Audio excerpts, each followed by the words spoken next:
চাঁদাবাজি হচ্ছে সেইটি যেটি মানুষকে বাধ্য করে জোর করে নেওয়া হয়, তাদের নির্ধারিত প্রক্রিয়া না কোনো অবৈধ শক্তি সেটা করতে চায়।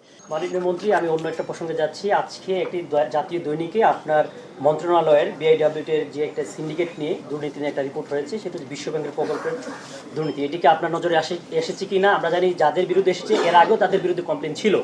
আপনি কি ধরনের ব্যবস্থা নেবেন? বিষয়টা আসলে আপনারা কোনো কাজ করছেন কিনা? না, এটা আজকে আমাদের নজরে এসেছে। আমরা তো এর আগেও এই মন্ত্রণালয় থেকে একটা তদন্ত কমিটি করা হয়েছিল এবং একটা সুপারিশও করা হয়েছিল।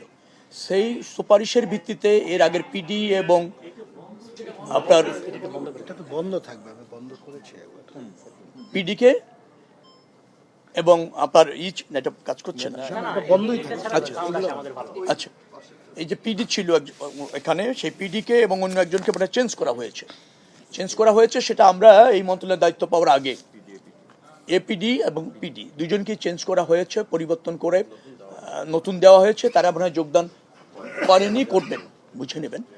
আবার করেছেন, আচ্ছা যোগদান করেছেন তো, আচ্ছা দায়িত্ব পালন এখনো শুরু হয়নি, যোগদান করেছেন। তারা যখন এটাতে চেঞ্জ হচ্ছে, আবার যে তদন্ত রিপোর্টটা আমরা কিছুটা সত্যতা পেয়েছি কিন্তু বিস্তৃত পাইনি। বিস্তৃত পাওয়ার পর নিশ্চয়ই প্রয়োজনীয় কার্যক্রম নেওয়া হবে এবং কোনো দুর্নীতি প্রশ্রয় দেওয়ার কোনো সুযোগ নেই। যারা অনিয়ম করেছেন তাদেরকেও শাস্তির আওতায় আনতে হবে, জবাবদিহিতার আওতায় আসতে হবে। মাননীয় মন্ত্রী মহোদয়, আপনার বিরুদ্ধে একটা অনিয়মের অভিযোগ আসছে। সেটা হচ্ছে যে মাননীয় প্রধানমন্ত্রীর এখতিয়ার যে সাধারণত মন্ত্রী প্রতিমন্ত্রীদের দপ্তর বন্টন, কিন্তু আপনার একটা চিঠি আমরা দেখছি গতকাল পরশুদিন থেকে যে আপনি তাদেরকে দপ্তর বন্টন করেছেন। এই বিষয়ে আপনার আসলে না না অনুরোধ করেছি আমি, এটা ওইভাবে করে না, না না না যেভাবে যাওয়ার দরকার সেক্রেটারি সাহেব সেভাবে করেছেন এবং আমি সই করে বলেছি যে ওইটা আমি প্রধানমন্ত্রীর সাথে কথা বলেছি।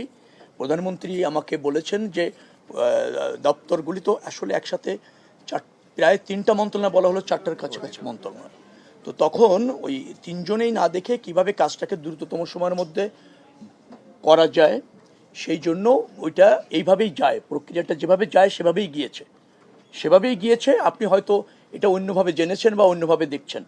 যে প্রক্রিয়া অনুসরণ করা দরকার আপনার ওই ক্যাবিনেট সেক্রেটারি ওখান থেকে তাদের পরামর্শে যেভাবে পাঠাতে হয় সেভাবে পাঠানো হয়েছে, সিদ্ধান্ত তারাই দেবেন।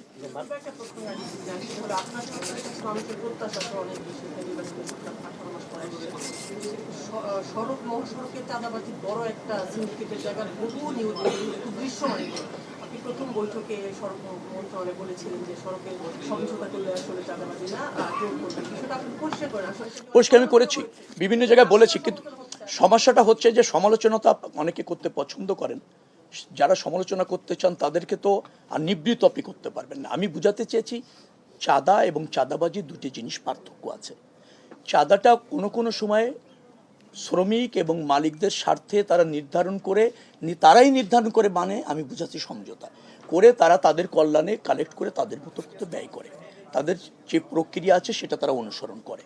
আর সেটা একটা কোনো জায়গায় এটাকে চাঁদাবাজি বলাটা কঠিন। চাঁদাবাজি আমি বলতেছি চাঁদাবাজি হচ্ছে সেইটি যেটি মানুষকে বাধ্য করে জোর করে নেওয়া হয়, তাদের নির্ধারিত প্রক্রিয়া না কোনো অবৈধ শক্তি সেটা করতে চায়। সেটা করার কোনো সুযোগ নেই, সেটার করা আমাদের এই মন্ত্রণালয়ে থাকবে না, যে কোনো মূল্যে আমরা সেটা আপনার হতে দিব না, সেটা আমাদের অঙ্গীকার। কিন্তু যে চাঁদাটাকে কোনো সময় চাঁদাবাজি বলা হয়, সেটা অনেক সময় সমঝোতা তারা করে নিয়েছেন পরিবহন মালিকরা, তাদের অর্থ তারা এই হারে কালেক্ট করে তাদের এই কল্যাণে ব্যয় করবে, সেটা আমার জায়গা থেকে রহিত করাটা কোনো সুযোগ থাকে না। আমি সেটা মিন করতে চেয়েছি। সেটা অপরাধ, সেটা আমরা নজরদারি করব। এটার সাথে আমি অ্যাড করি, আপনি যেটা বলছেন যে শ্রমিকদের কল্যাণে তারা ব্যয় করে। আমরা আসলে বিগত দিনে কোথাও দেখি নাই যে কোনো শ্রমিক অ্যাক্সিডেন্ট করে মালিক পক্ষদের কাছ থেকে তাদের কোনো সহায়তা করা না। আচ্ছা আপনি দেখেননি না, আমি মালিকদের বসছি, একটু শোনেন না প্লিজ। আপনি তো দেখেন না, এটা দেখার বিষয় না। কথাটা হচ্ছে আমি শ্রমিক কেন্দ্রীয় সংগঠন যারা আসছে তাদের নিয়ে বসেছি ওই ঘটনার পর, মালিকদের যে সমস্ত সমিতি আছে তাদের নিয়েও বসেছি, তারা ব্যয় করেন। আর সবচেয়ে ব্যাপার হচ্ছে আপনি একটা শর্তে একটা সমিতি রেজিস্ট্রেশন নিয়েছেন, ট্রেড ইউনিয়ন করছেন, সেখানে কোনো ব্যত্যয় হলে এটা বাণিজ্য মন্ত্রণালয়ের অধীনে তারা দেখতে পারে। চাঁদাবাজি নিশ্চয়ই একটা ফৌজদারি অপরাধ, সেটা যদি ঘটে অভিযোগ থাকলে আমাদের কাজটা কি, সেটা হচ্ছে নিশ্চয়ই স্বরাষ্ট্র মন্ত্রণালয় দেখতে পারে, ফৌজদারি অপরাধ হিসেবে ব্যবস্থা নেবে। আমরা যোগাযোগ মন্ত্রণালয় আমাদের এটা নিরাপদ সড়ক রাখতে চাই, পরিবহনগুলো একটা শৃঙ্খলার সাথে সেটা চলছে এবং যাত্রী বহন করছে, এটা আমাদের সুপারভিশনের দায়িত্ব। সে জায়গায় আমরা মনোযোগী আছি। যেখানে ব্যত্যয় হচ্ছে আমরা স্বরাষ্ট্র মন্ত্রণালয়, বাণিজ্য মন্ত্রণালয়ের সহযোগিতা নিয়ে এখানে একটা জবাবদিহিতা আনার চেষ্টা আমাদের অঙ্গীকার, এবং সেটা করছে। চাঁদাটা বৈধ, যে চাঁদা হয় আপনার কি তাই মনে হলো চাঁদাটা বৈধ? না, চাঁদাবাজিটা বলছি, চাঁদা যেটা হয় ওটাকে বৈধ। বৈধতা এখন ধরেন আমি তো মসজিদ কমিটিতে চাঁদা দিচ্ছি, এখন কি বলবেন? আমি তো রিহাবের মেম্বার, প্রতি বছর চাঁদা দিই, কি বলবেন? এটা অবৈধ বলবেন? আমি জাতীয় নির্বাহী কমিটির মেম্বার, আমার পার্টিকে একটা নির্ধারণ করা আছে চাঁদা দিতে হয় বছরে এই কয়টা টাকা, অল্প কয়টা টাকা, আপনি কি অবৈধ বলবেন? আপনি অবৈধ বলে বলতে পারেন, আমি তো আপনাকে জড়িত করতে পারবো না। আমরা বলতে পারি যে আমাদের ঢাকাতে যে ট্রাকগুলো ঢুকে কয়েকটা জায়গায় দাঁড়িয়ে দাঁড়িয়ে যে টোকেন দিয়ে নেওয়া হয়, এটা আসলে বৈধ আমি তা হচ্ছে? বলছি না, আমি বলছি ট্রাক মালিক সমিতি তাদের কল্যাণে যে টাকাটা নেয় তাদের মধ্যে মিটিং করে নির্ধারণ করে সেটা বৈধ। যারা পথে অবৈধভাবে নেবে সেটা তো অবৈধ। সেটা আপনারা মনোযোগী যদি করতে চান, আমরা তৎপর আছি।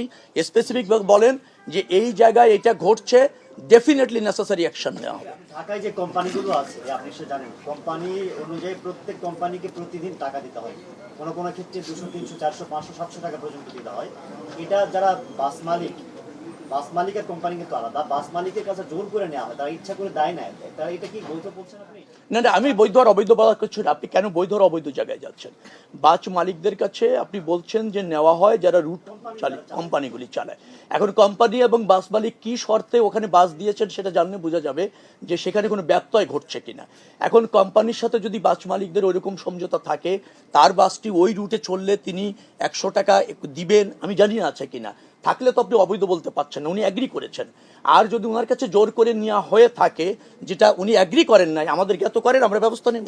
সেটা একটু দেখার আপনার সুযোগ আছে? অবশ্যই দেখবো, আপনি নজর এনেছেন, ডেফিনেটলি আমি দেখি। মাননীয় মন্ত্রী, ঈদ যাত্রায় এবার কতটুকু স্বাচ্ছন্দ্যের কোনো নতুনত্ব আছে কি? আপনি যেগুলি বলেছেন এগুলি তো আমরা আগেও দেখেছি, নতুনত্ব কি আছে? যেহেতু আপনি নতুন দায়িত্ব নিয়েছেন। না, নতুনত্ব হচ্ছে কি যে যেখানে সফলতা আমরা শতভাগ করতে চাই, এটাই নতুনত্ব।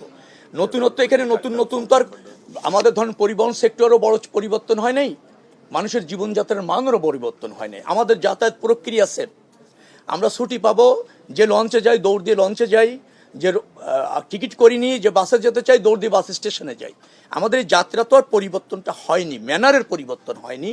সেটা যাতে ফাংশন করে যথা উপযুক্তভাবে যাত্রীর স্বার্থে, জনগণের স্বার্থে, সে ব্যাপারে আমরা আরো জোরালো ভূমিকা নিচ্ছি।